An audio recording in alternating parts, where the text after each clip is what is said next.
హరే కృష్ణ. భగవద్గీత 7వ అధ్యాయం 9వ శ్లోకం.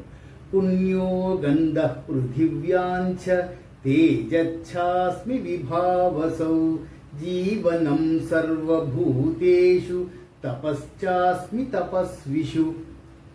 పుణ్యో గంధ పృథివ్యాంచ. పృథ్వీ అంటే భూమి, భూమిలోంచి వచ్చే గంధపు చెక్కలోంచి వచ్చే ఆ వాసనని నేనే.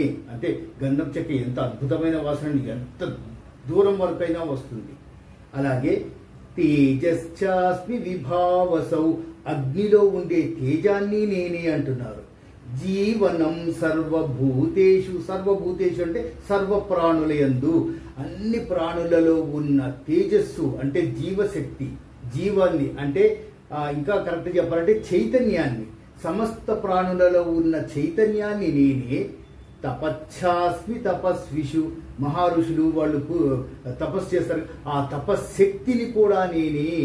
ప్రతి ప్రక్రియలో ఉన్న ఆ చైతన్యం నేనే. నేను లేకుండా మీకు ఆ చైతన్యాలు, ఆ ప్రకాశము ఏవి రావు అని శ్రీకృష్ణ పరమాత్మ తెలియజేస్తున్నారు మనకి. హరే కృష్ణ.